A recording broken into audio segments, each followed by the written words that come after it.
You're scrolling through your phone late at night, and you see it. A college classmate just bought a house, someone you went to high school with just got a promotion, and there you are. Same apartment, same job, same excuses, and that quiet voice in the back of your head says, you were supposed to be further ahead by now. That feeling?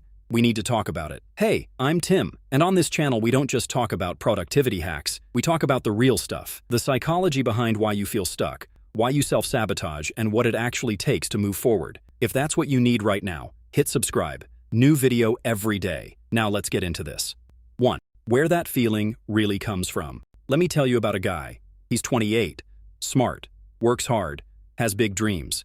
But every Sunday night he gets this heavy feeling in his chest, like time is running out. Like everyone got a manual for life that he somehow never received. He compares himself to everyone. His co-worker who got promoted, his younger cousin who's already engaged, the guy on Instagram with the startup that just got funded. And the more he compares, the more paralyzed he gets. Not motivated, paralyzed. Because deep down, that feeling isn't really about being behind. It's about fear. Fear that maybe, just maybe, he's not as capable as he always told himself he was. And as long as he doesn't fully try, he never has to find out. That guy is a lot of people watching this right now. Maybe that guy is you. 2. The comparison trap is a lie. Your brain made up. Here's what nobody tells you about comparison. You are never comparing your full story to someone else's full story. You are comparing your worst moments, your 2 a.m. doubts, your failures, your messy in-between, to their highlight reel. That person who just bought a house? You don't know what debt they're carrying. You don't know what relationships they sacrificed. You don't know what they cried about last Tuesday. But your brain doesn't care about any of that. Your brain just sees the highlight and immediately runs a calculation, them versus you, and you lose every single time. Not because you're actually behind, but because you're playing a game with incomplete information and calling it reality. Psychologists call this social comparison theory, and it is one of the fastest ways to destroy your motivation, your confidence, and your ability to actually move forward.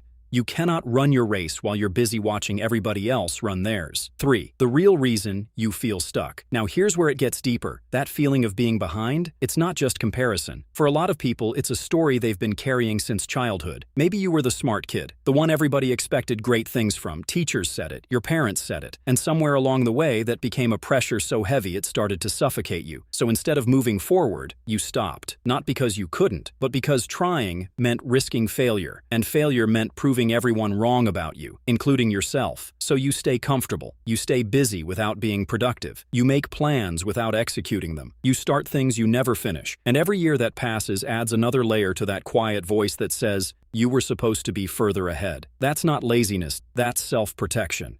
Your brain keeping you safe from the one thing you fear more than failure, finding out you gave it everything and it still wasn't enough. 4. How to actually start moving again. So how do you break out of this? First, you have to change what you're measuring. Stop measuring your life against other people's timelines. Start measuring it against your own growth. Where were you 1 year ago? 2 years ago? What did you not know then that you know now? What did you survive that you didn't think you could? That's your real progress, and it's invisible when you're too busy looking sideways. Second, shrink the goal until it stops feeling scary. Most people stay stuck because the gap between where they are and where they want to be feels impossible, so their brain shuts down before they even start. Don't ask yourself how to close the whole gap. Ask yourself, what's one thing I can do today that's a step in the right direction? Just one. A phone call, a page written, an application submitted. One thing. Because momentum doesn't start with a giant leap. It starts with a step so small it almost feels embarrassing. And then another. And then another. Third, stop waiting to feel ready. Ready is a feeling that never fully arrives. The people you think have it all figured out?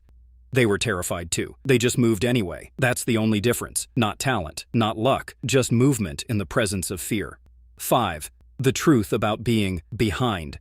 Here's what I need you to really hear. There is no universal timeline for your life. The idea that you should have a house by 30, a career by 25, a family by 35, those are made up. Someone decided those numbers and society just ran with it. And now, millions of people are walking around feeling like failures because they didn't hit arbitrary checkpoints set by people who didn't know them. Colonel Sanders started KFC at 62. Vera Wang didn't design her first dress until 40. Morgan Freeman didn't get his big break until his 50s. Not because they were late, because they were on their own timeline. And they stopped apologizing for it. You are not behind. You are exactly where your decisions, your experiences, and your growth have brought you. And from right here, right now, you can make a different decision. The only moment that has ever mattered is this one, And if you want a real framework for getting out of your own way and building actual momentum, I've left something in the description that hit me differently when I first found it. It's not motivational fluff. It's the psychology behind why we stop ourselves and how to fix it. Link is in the description. Check it out. Drop a comment right now and tell me, what's the one area of your life where you feel most behind? Just type it. Getting it out is the first step. Hit that like button, subscribe, and share this with somebody who needs to hear it today. I'm Tim. You're not behind. You just needed a reminder to start. Let's get to work.